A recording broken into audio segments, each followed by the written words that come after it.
Hi friends, வணக்கம் and welcome to RK news Tamil Nadu channel. சற்று முன் வெளியான முக்கிய அறிவிப்பு. மாநகர் போக்குவரத்து கழக கண்டக்டர்களுக்கு யூபிஐ டெபிட் கார்டு மூலம் பயணச்சீட்டு வழங்க பயிற்சி.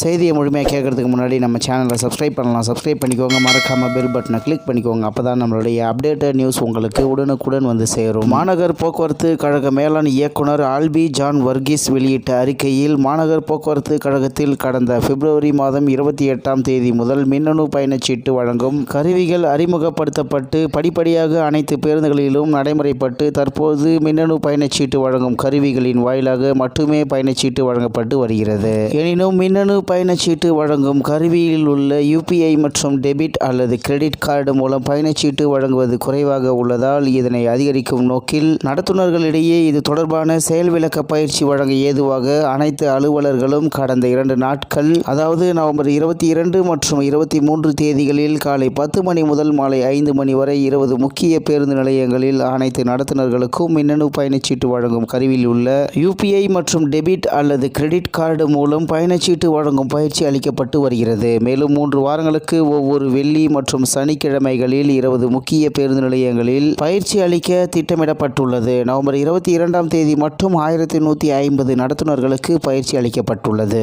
இதன் மூலம் அனைத்து நடத்துனர்களுக்கும் பயிற்சி அளிக்கப்பட்டு மின்னணு பயணச்சீட்டு வழங்கும் கருவியில் உள்ள யூபிஐ மற்றும் டெபிட் அல்லது கிரெடிட் கார்டு மூலம் பயணச்சீட்டு வழங்கும் முறையை செவ்வனே செயல்படுத்த திட்டமிடப்பட்டுள்ளது என்று தகவல் வெளியாகியுள்ளது. இந்நிலையில் மாநகர் போக்குவரத்து கழக மேலாண் இயக்குனர் ஆல்பி ஜான் வர்கீஸ் வெளியிட்ட அறிக்கையில், மாநகர் போக்குவரத்து கழகத்தில் கடந்த பிப்ரவரி 28ஆம் தேதி முதல் மின்னணு பயணச்சீட்டு வழங்கும் கருவிகள் அறிமுகப்படுத்தப்பட்டு படிப்படியாக அனைத்து பேருந்துகளிலும் நடைமுறைப்படுத்தப்பட்டு தற்போது மின்னணு பயணச்சீட்டு வழங்கும் கருவிகளின் வாயிலாக மட்டுமே பயணச்சீட்டு வழங்கப்பட்டு வருகிறது என்று தகவல் வெளியாகியுள்ளது என்பது குறிப்பிடத்தக்கது. இத்துடன் இன்றைய முக்கிய செய்தி நிறைவு பெறுகிறது. மேலும் இது போன்ற செய்திகளை உடனுக்குடன் தெரிந்து கொள்ள ஆர்கே நியூஸ் தமிழ்நாடு சேனலுடன் இணைந்திருங்கள். நன்றி, வணக்கம்.